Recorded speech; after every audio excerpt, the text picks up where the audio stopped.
mengapa wali murid itu mempertanyakan LKS? Ayo kita lihat secara lebih hakiki ya.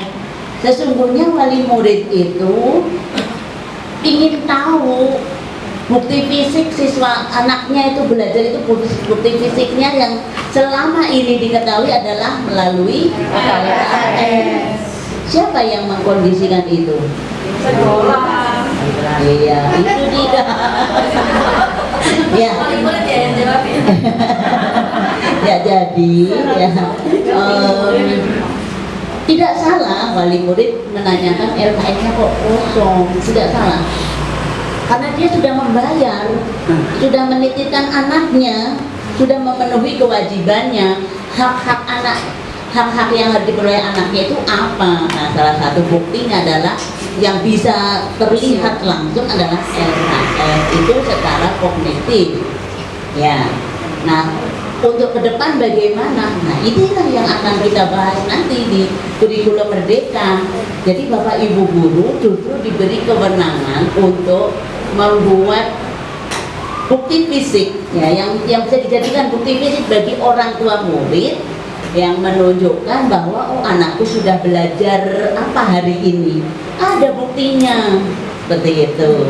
Jadi mengapa yang sekarang berlangsung atau yang sudah berlangsung ke LKS karena memang menggunakan alat LKS. Nah untuk berikutnya Bapak Ibu bisa membuat lembar kerja yang lain yang lebih konkret yang menjadikan bukti bahwa oh anakku hari ini belajar, misalnya belajar keterampilan hari ini membuat kotak tisu dari benda-benda bekas, barang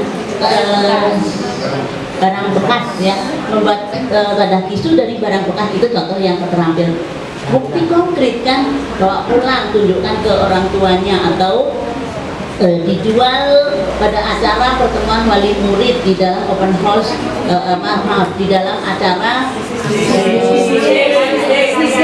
iya acara apa nanti didesain, bisa dalam perpisahan, bisa di dalam hari business day ya, dengan program-program itu Pak. Jadi intinya di sana kita temukan apa sih yang menjadi dasar pemikiran wali murid menanyakan LKS tidak isi dan LKS isi. Itu juga contoh sederhana untuk menunjukkan bukti.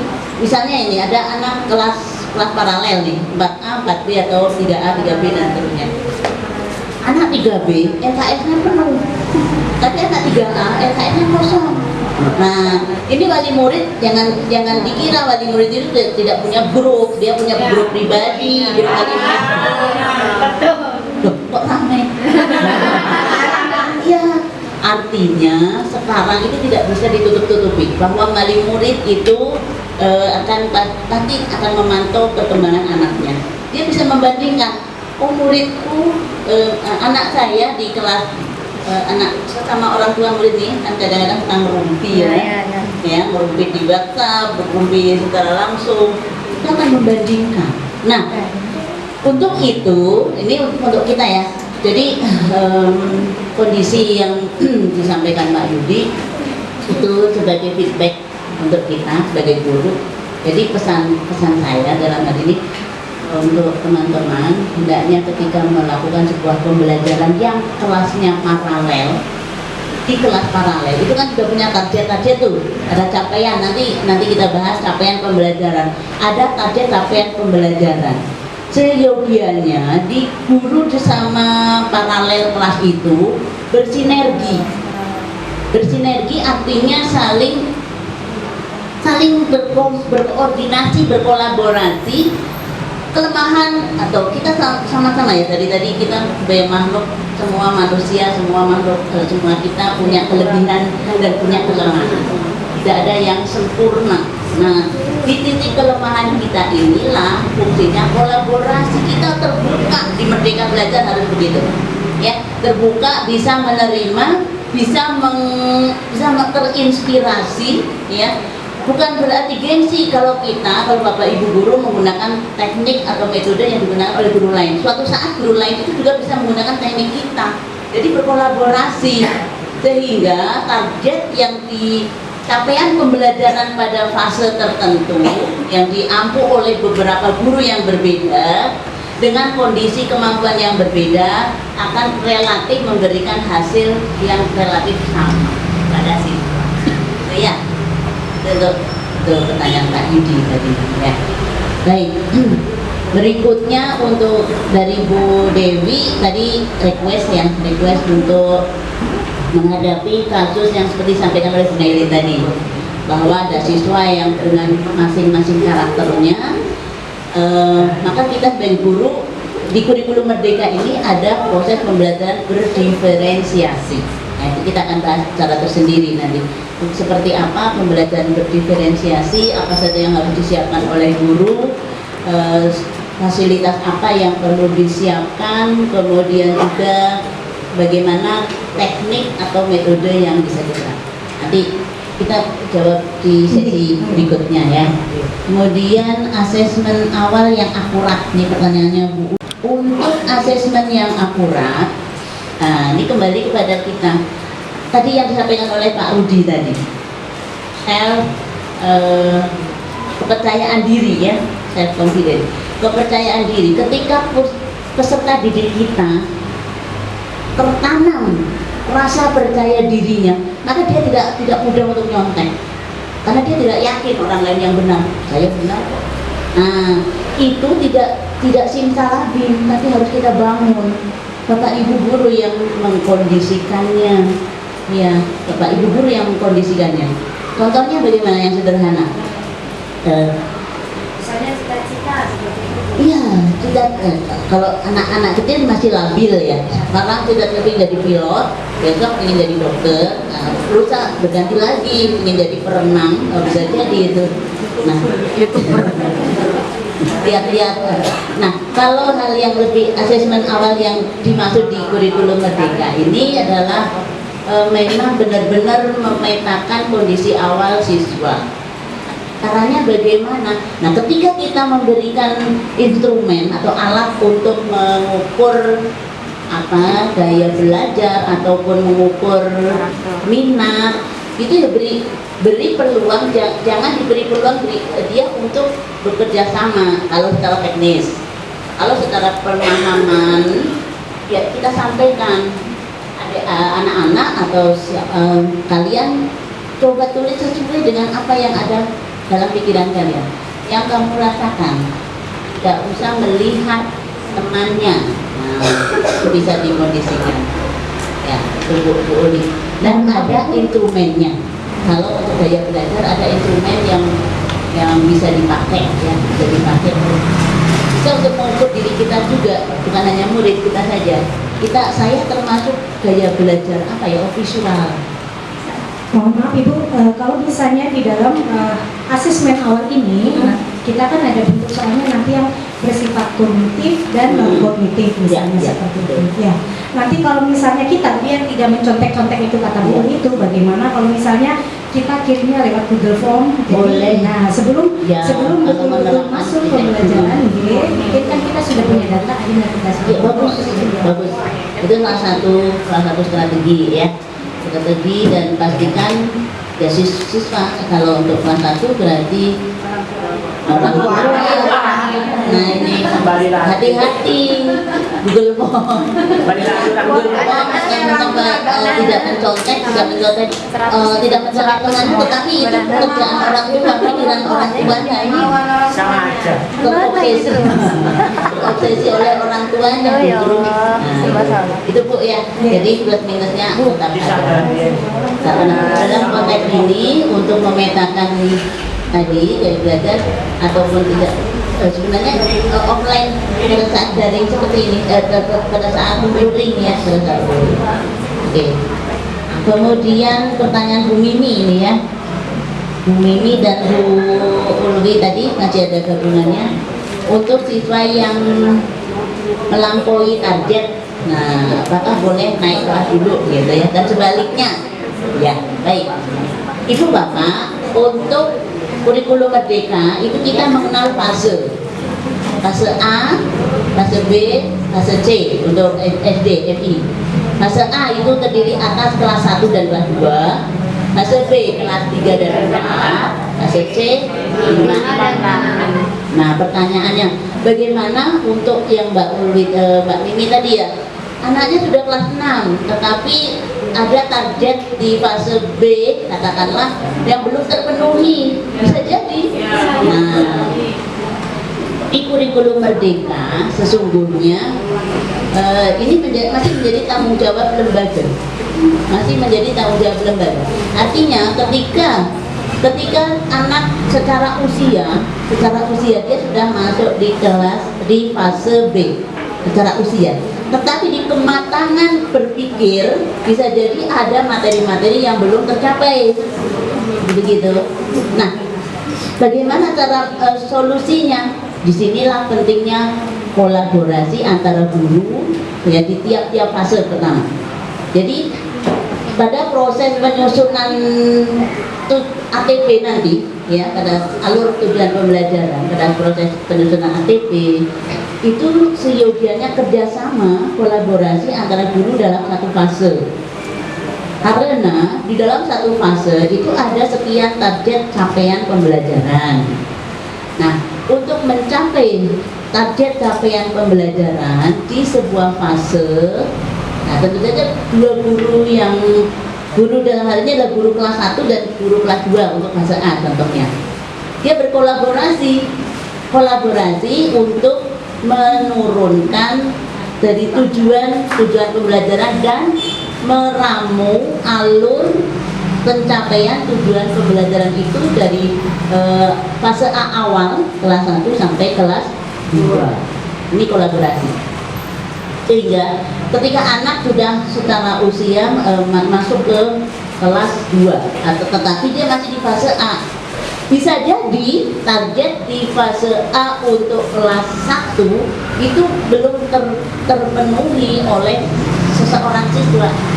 Nah, ini pentingnya kolaborasi. Oh, siswa X ini baru untuk CP matematika baru CP 3. Dan harusnya sampai targetnya CP 4. Seperti itu. Nah, lalu CP 4 menjadi tanggung jawab guru yang di kelas berikutnya. Nih. Nah, bagaimana kalau sudah sampai kelas fase C, ternyata ada fase B atau fase B yang terlewati. Nah, ini juga tadi tentu saja ini kasuistis sifatnya. Tentu punya data ya. Tiap guru pada penanggung jawab fase punya data. Sehingga ya diharapkan pada akhir fase C itu tuntas semuanya. Dan tidak ada yang istilahnya loncat fase tadi ya, tidak ada. Iya. Itu pertanyaan pemangkasan sudah mulai masuk ke materi substansi ya. Terima kasih, saya mohon. Ya, masih ada waktu 10 menit. Mungkin yang RA silakan. Iya, oke. Iya, terima kasih. Monggo, Bu.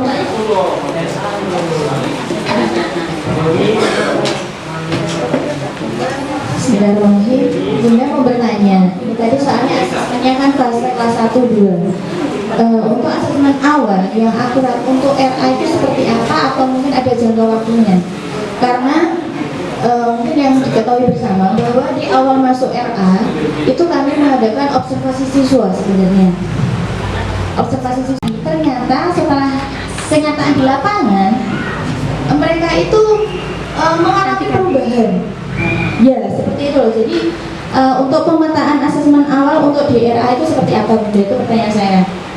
Terus adakah jangka waktu? Tadi kan Bunda bilang, oh biasanya itu awal-awal baru masuk. Nah, itu ataukah ada target mungkin 1 bulan, 2 bulan, dan sebagainya? Mungkin itu saja. Karena yang mungkin kita sudah terjadi di lapangan itu banyak anak-anak itu awal sudah mandiri. Tapi ketika sudah mereka berjalannya waktu, ternyata kok mereka lama-lama ada yang melo. Nah, ya, terus yang pertama melo ternyata ternyata lebih berani seperti itu. Kalau di RA seperti itu Bunda, kenyataan di lapangan. Okay. Mungkin itu yang saya tanyakan Bunda, mohon pencerahan. Terima kasih. Baik, terima kasih Mbak Anggoro ini untuk PAUD ya, perkembangan anak usia dini. Ini lebih spesifik dibandingkan yang MI. Untuk asesmen awal.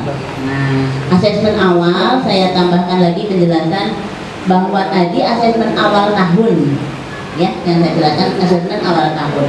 Dan itu bukan berarti harga mati berlaku seumur anak sekolah, tidak. Jadi asesmen awal, apalagi sudah berlaku pada proses-proses pembelajaran. Di awal pembelajaran, misalnya ketika masuk materi baru, itu juga perlu ada asesmen awal untuk materi pelajaran yang baru itu. Ya, ini Seperti pretest itu, Bu? Ya. Kalau mungkin pretest, mungkin seperti itu. Beda. Jadi bedakan antara pretest dengan asesmen. Ya. Kalau pretest cenderungnya ke kognitif. Ya. Kalau asesmen itu meliputi 3 ranah, baik kognitif, afektif maupun psikomotorik, gitu ya. Jadi beda dengan pretest. Kalau mau irisan, ketika dia memang mau menyasar kepada kognitif, disalah digunakan pretest. Tapi ketika itu secara afektif ataupun psikomotorik, ini anak-anak PAUD ini kecakapan awal itu ada 6 ya, 6 kecakapan di dalam anak usia dini, ada bahasa. Nah, sebenarnya observasi ini sebenarnya sudah bisa dikatakan sebagai salah satu bentuk asesmen awal. Dan tadi pertanyaannya asesmen awal yang akurat seperti apa? Nah, untuk karakteristik anak RA tentu saja acuannya adalah kompetensi di RA, yaitu 6 kompetensi itu ya, 6 kompetensi. Ada kemandirian ya, masuk di sana bisa instrumennya mungkin secara teknis instrumennya bisa kalau sebenarnya instrumen secara teknis bisa dicari ya, bisa dicari di psikolog. Nanti coba di googling aja instrumen untuk asesmen awal di RA gitu. Tapi secara garis besar dalam asesmen RA awal itu acuannya adalah kompetensi di pendidikan anak usia dini. Lalu pertanyaannya apakah dalam berapa bulan gitu? Itu asesmen awal kalau secara konten itu sesuai dengan target perubahan target kompetensi yang ingin dicapai. Misalnya untuk kelas A ya, untuk RA kelas A. Kelas A di akhir kelas A di akhir kelas A, target siswa itu bisa apa saja dari 6 kompetensi itu. Nah, ketika dia masuk di kompetensi atau hal yang baru, materi baru, katakanlah itu bisa dilakukan asesmen. Jadi asesmen tidak harus atau tidak hanya berlangsung pada awal saja. Jadi kan istilahnya asesmen awal. Asesmen awal itu untuk memetakan awal. Setelah berjalan ya tentu saja ada asesmen setiap proses. Iya Pak Anggoro. Cukup? Sudah, Bu Anggoro sudah. Ya, waktunya 5 menit lagi. Mungkin ibu-ibu bisa peregangan, senyum-senyum dulu. Setelah ini kita akan istirahat 1 jam. Nanti kita masuk lagi di 1:30 dengan materi yang berlanjut. Ya, jadi siapkan lagi pertanyaannya, siapkan lagi amunisinya. Semakin siap semakin hot, karena kita akan lawan rasa ngantuk kita ya Ibu. Apalagi nanti setelah dikasih ayam bakar, nanti sholat dulu, wudhu dulu, terus Pak Yudi khususnya Pak, siapkan lagi pertanyaannya nanti ya, yang lebih hot nanti dapat kelas. Jadi nanti biar mewakili pertanyaan dari teman-teman seperti tadi. Ada hadiahnya. Ada hadiahnya nanti. Kelas cantik nanti. Ya. Terima kasih, alhamdulillah sesi pertama sudah kita lalui dengan baik.